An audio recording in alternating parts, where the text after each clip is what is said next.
Who are the Chinese in the Brussels capital region? Actually, we do not know much about them, despite the fact that the Chinese community has settled in Brussels since the 1950s and 1960s.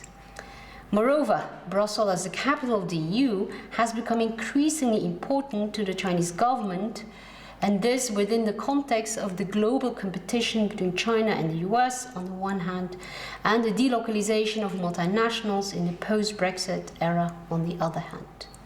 The multiple migration flows since the 1950s has led to a high level of diversity among this group. Since 2000, the number has increased significantly, leading to even more diversification. According to the Brussels Institute for Statistics and Analysis, the number of Chinese was around 1,100 in the year 2000, and that number has risen to 2,835 in 2016. Bear in mind, this number includes only PRC nationals, People's Republic of China, excluding a significant group with Chinese ethnic background. Most Chinese are entrepreneurs and students. The Chinese are also present, if not more so, in other cities like Antwerp, Ghent, Leuven and Liège. In 2016, the capital region attracted only 24% of all Chinese nationals. In other words, the number of Chinese is less than in some other cities. In terms of age, they're younger than the total Brussels population and the total of all other foreign nationals.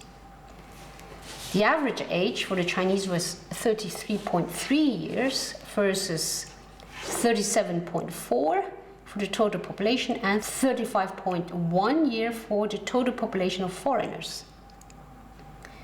They're mostly young adults during their active career, and more specifically in the age category between 20 and 24 years.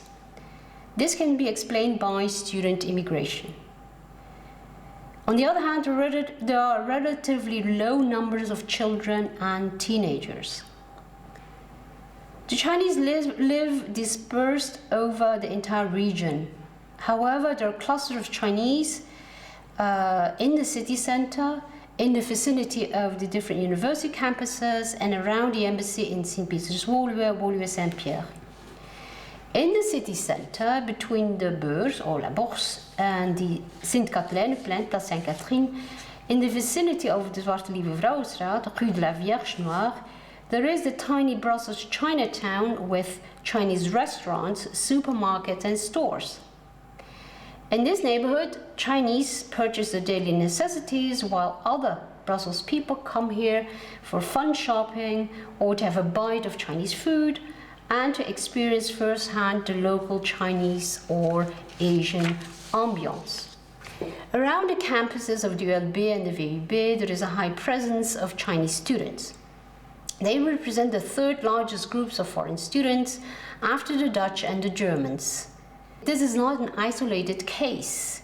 At other universities like KU Leuven, U Gent, U Antwerpen, UCL and ULG, there is equally a significant presence of Chinese students at the master and at the doctoral level.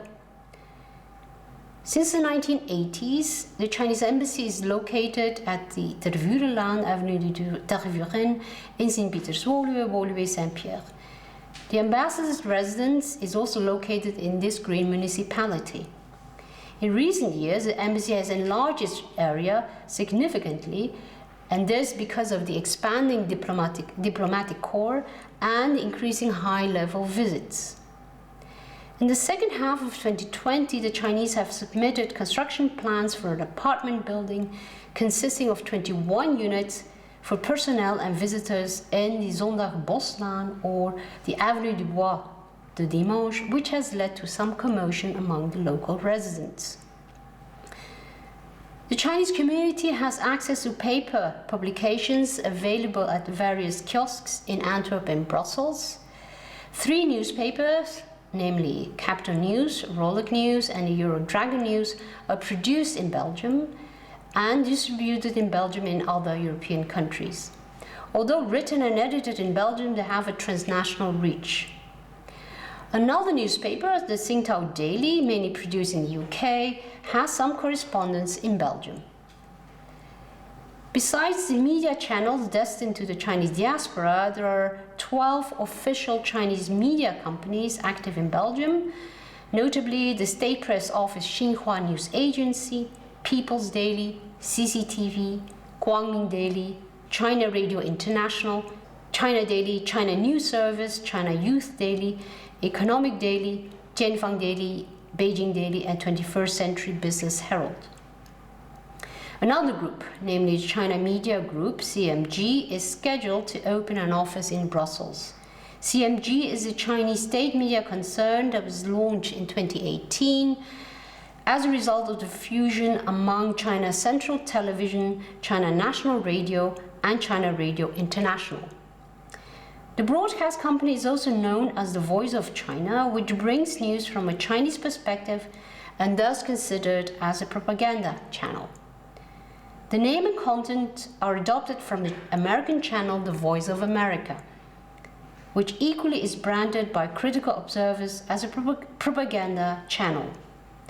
This was, in a nutshell, the Chinese presence and the Chinese community in the Brussels capital region.